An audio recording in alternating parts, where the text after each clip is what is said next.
Hey guys, welcome back to the channel. Thank you so much for being patient. I know it's been 2 weeks. Sometimes I try to force the creativity and I have to just go with the ebbs and flows, and this was one of those things. I've really been thinking through this fat loss series very deeply. You guys had a lot of questions for me on Instagram, and I really wanted to deliver something that really answers a lot of your questions. You guys often beg me for weight loss tips, but in true me fashion, I couldn't just make it simple and say here's what you do to lose weight, because as you know, our physiology is so much more complicated than that. And so I've really decided that it's probably a good idea to do a whole series on hormonally respectful fat loss, and this is the first video in that series. But if you're new here, welcome to my YouTube channel. If you're not, welcome back. I'm Jessica Ash, and I'm a functional nutritionist and a hormone nerd. I love connecting biological truths and education about metabolism in an easy to understand way for you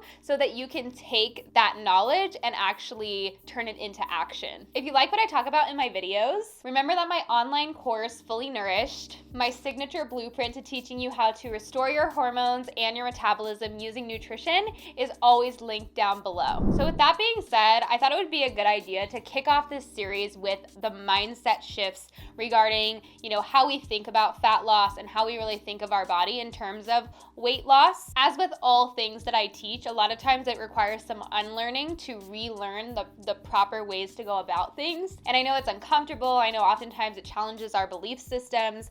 I know a lot of times it requires some growth and just some reiterating and going over things over and over again. It can be really uncomfortable. And so I just wanted to encourage you and say that you're not maybe going to resonate with everything I talk about during this fat loss series, or some of the things are going to maybe resonate, but it's going to take you time to actually wrap your mind around it. And that's totally okay. That is our process. And so I just wanted to remind you that some of this is going to require some unlearning, and I like to approach things in a very specific way and educate about things in a specific way.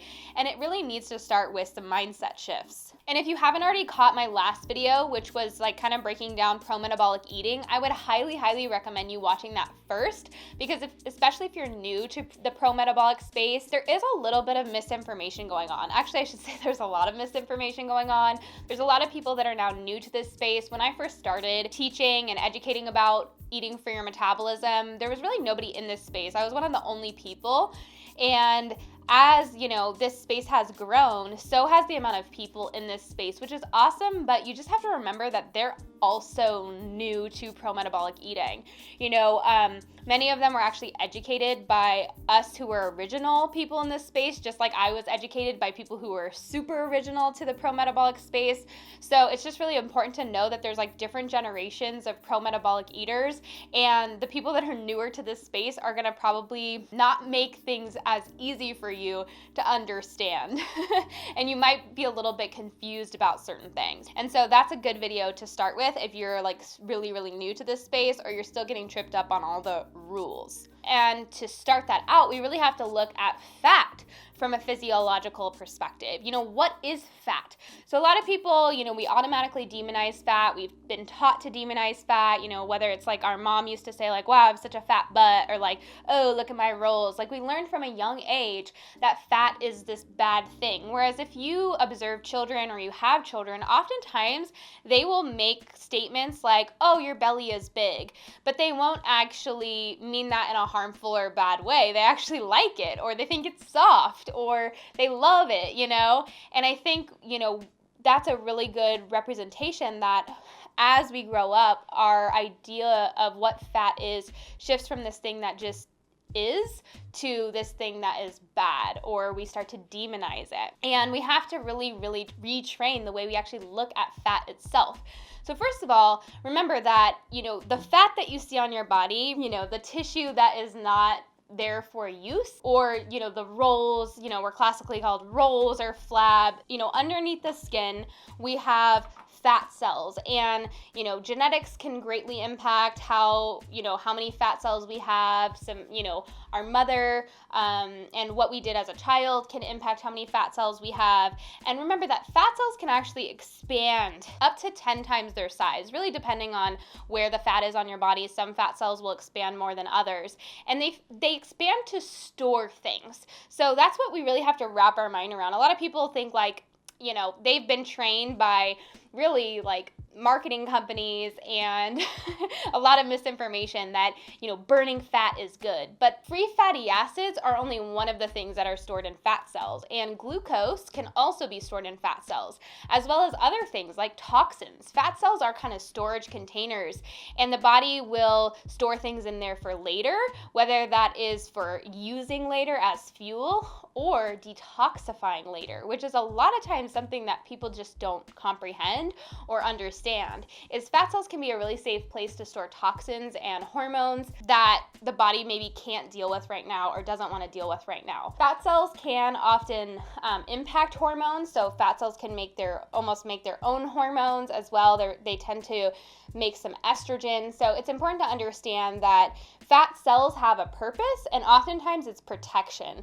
They are there to create safety. And so that's why we never can lose all our fat, and trying to lose all our fat would actually be like an impossible feat, because fat does serve a purpose. And even if you were super lean, you would still have some fat on your body.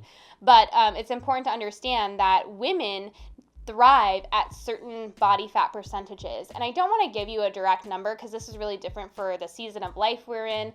But throughout seasons of life, the fat cells have a purpose, and through, maybe your childbearing years, the way you store fat may be different than during pregnancy, than during breastfeeding, than, after childbearing years. Like, there is a purpose, and you'll see that your fat distribution will shift depending on what's going on in your life. Some women will store fat in their hips and thighs when they're breastfeeding or estrogen dominant, whereas some people who are going through a lot of stress will store fat right around the reproductive organs or the vital organs in their abdomen. So it's really important to remember that fat has a purpose, and it does create a lot of heat. And if you're not new to the metabolic space, you know that creating heat is sometimes a good thing, and the body wants to be warm.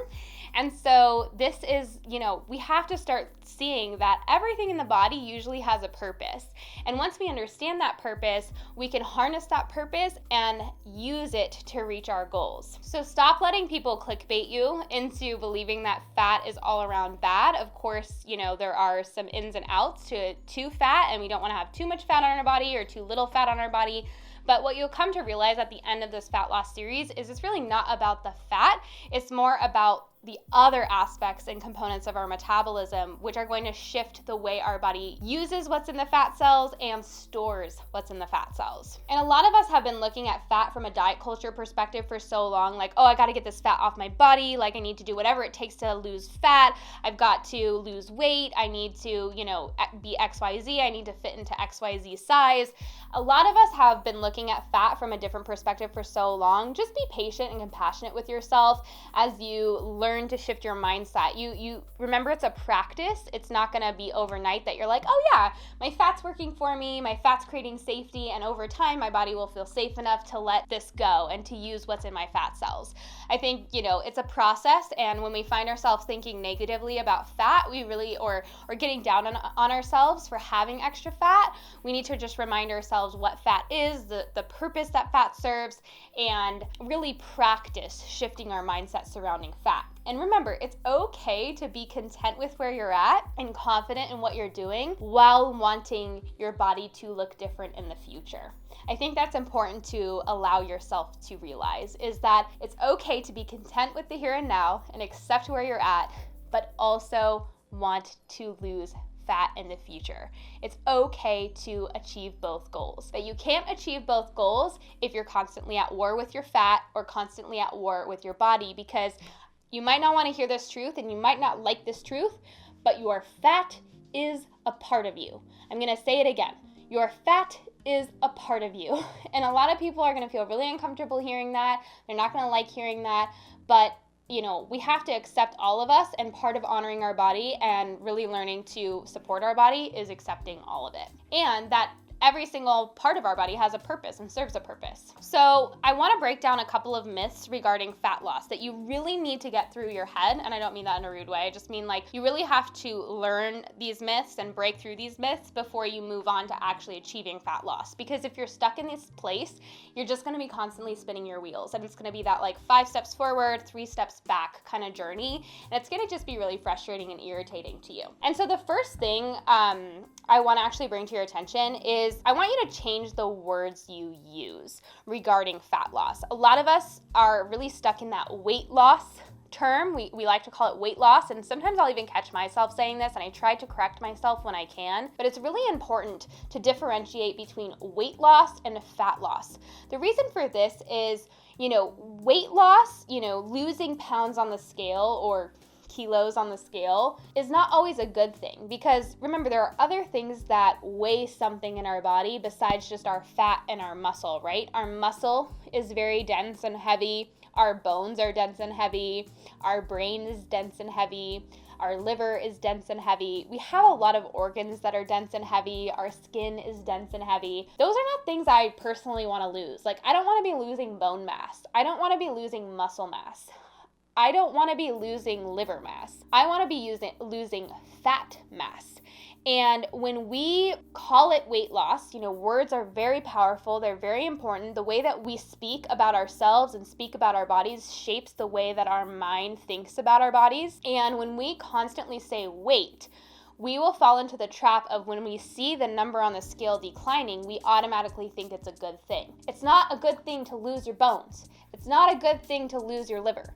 It's not a good thing to be breaking down your muscle tissue. Yet, because we're in such this messed up headspace, we are convinced that no matter what we're losing, it's a good thing. This is not the case. We want to lose fat. And so this can often sometimes look like actually seeing the weight or the scale move up, because as we gain muscle mass, we might be losing fat mass, but the muscle's weighing more than the fat. And this is not always the case, but it's just important to remember that. And I brought up in the last video, the pro-metabolic video, how, sometimes when people are new to pro-metabolic eating, they'll put on some weight, but they obsess about the pounds, even though they might feel a little bit fluffier or a little bit bigger or a little curvier, but not so much as, like, let's say 20 pounds has changed on the scale. But yet they've convinced themselves, like, I've gained 20 pounds. Well, what if you're gaining some bone mass or your liver mass, or you're actually, you're not breaking down as much muscle tissue, you're building muscle tissue. Those are important things to know. And unless you've done a DEXA scan, you really can't track those things. So it's kind of important, it's an important concept to remember. So the first thing is, please stop calling it weight loss and call it fat loss. Or even if you're still kind of you're in this mindset of I've just got to lose a part of myself, I even like to go a step further for some people and call it body recomposition, because I think this is a really good way to look at it. Is I want my calories and my fuel to be used to build muscle and to build my bone tissue and to go to support my brain and my hair and my skin and my nails and whatever it might be. I want those things to be bold and heavier and more robust. And as we transfer the way that we think about it to more of this body recomposition, it can really be a very powerful mindset shift as well. The second thing the myth I want to break down is the nothing is working mindset. I'm often seeing people saying I've tried everything and the weight won't budge. That's my favorite thing I've seen. Or, I'm doing everything I can and I have XYZ issues and I just can't lose weight. How do I lose weight with Hashimoto's? Or how do I lose weight with adrenal fatigue?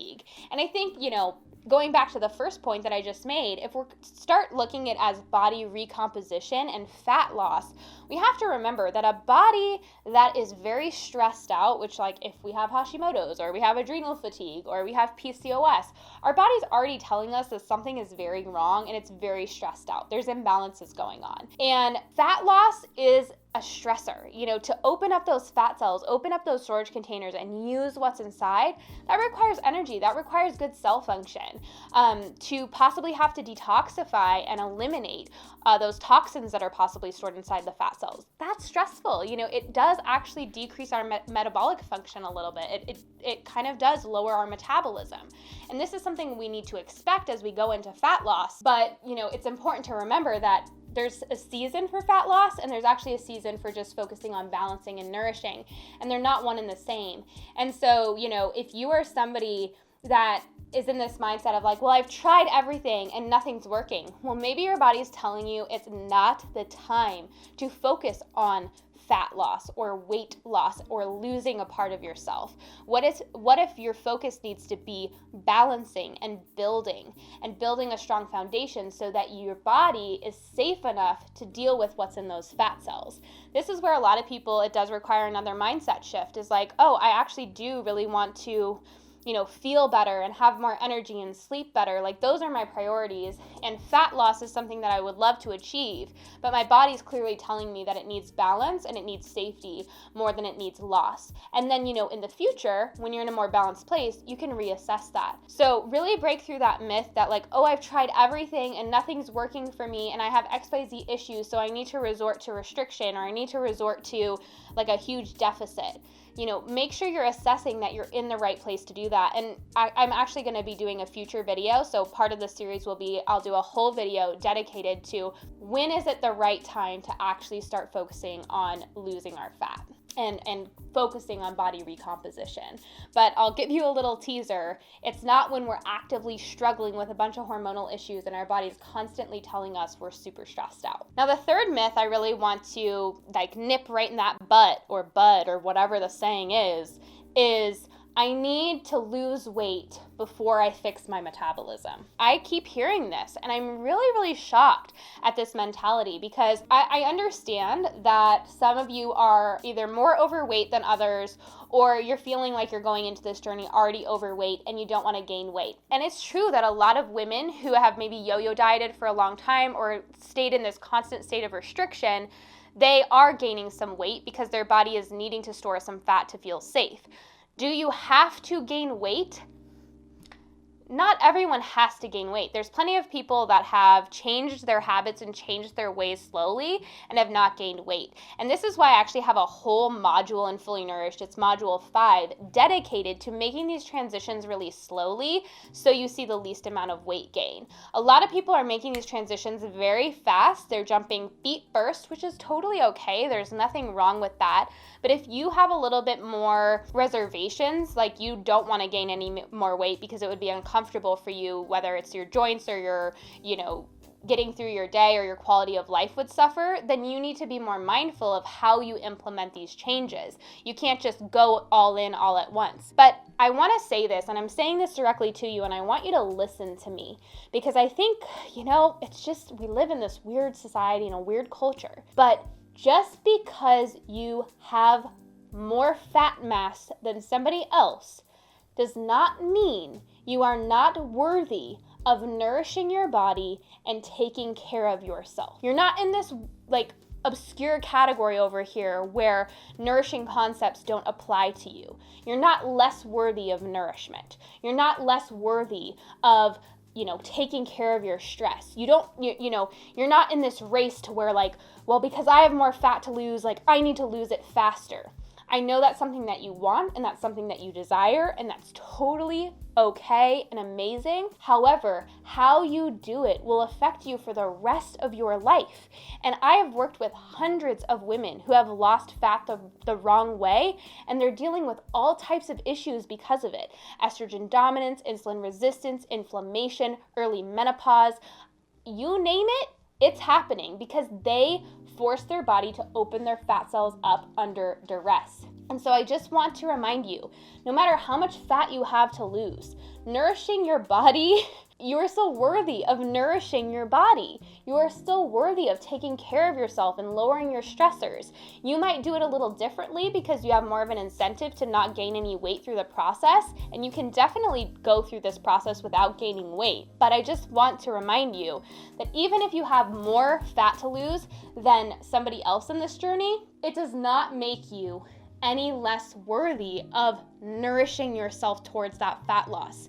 Just like I'm talking to people who have to lose 20 pounds of fat to people who have to lose 80 pounds of fat. It's a really good idea to lay a solid foundation, because once you start working on opening up those fat cells and building muscle, it's going to be a very hard work. It's going to be stressful. You're in it for the long haul, and you have to have the energy to do it. And so I just want to remind you, it's okay to want to change your body, but it's okay okay to also give yourself time to build a strong, solid foundation. And just because you have more fat to lose doesn't mean you're any less worthy of that. Now, the fourth myth I really want to break down, which is very, very much being driven by this like hustle culture and also by the fitness culture, which is very much geared towards men, even though women are now a part of fitness culture. It's important to remember that a lot of like fitness culture is influenced by men and men's bodies, and women's bodies are completely different. Like the female biology is just completely driven by different priorities. And so you really need to remember that more is not better. So throughout this whole series, I just want you to remember all these tips I'm going over today, but this one specifically is more is not better. So I talk about things very strategically and I educate you very strategically because I want you to kind of remember that minimum effective dose is really important. And what minimum effective dose means is it means you're achieving your goals, you're able to do what you love. Let's say you love to, run, or you love to strength train really hard. You don't want to be training so hard day after day that you're now not recovering and you're in this stressed out state. You want to strength train just enough to meet both your mental needs and your physical needs without driving yourself into this like metabolic desert that you were in before. And the same thing goes with calorie deficits. More is not better. So we're going to talk about this throughout the series, but a lot of you have said concerns like, well, how do I stop myself from going into more and more of a deficit? Like I feel fine when I cut my calories by 300 calories, so then I cut myself by 500 calories and then 1,000 calories. And remember that small deficits are actually just as effective as larger deficits, only the larger deficits are going to destroy your metabolism in the long run. And so it's really important to remember this minimum effective dose strategy is like we don't want to be going harder. Harder is not better. Smarter is better. Strategic is better. Understanding is better. And everything that we do with our body, because our body is so purposeful about everything that it does, everything that we do with our body should be purposeful. So that's just a reminder for you is more is not better, and you don't need to hustle harder to get where you need to go. If something's not working for you, you should try something different, not something harder or pushing your body harder. More pain is not better. More sweat is not better.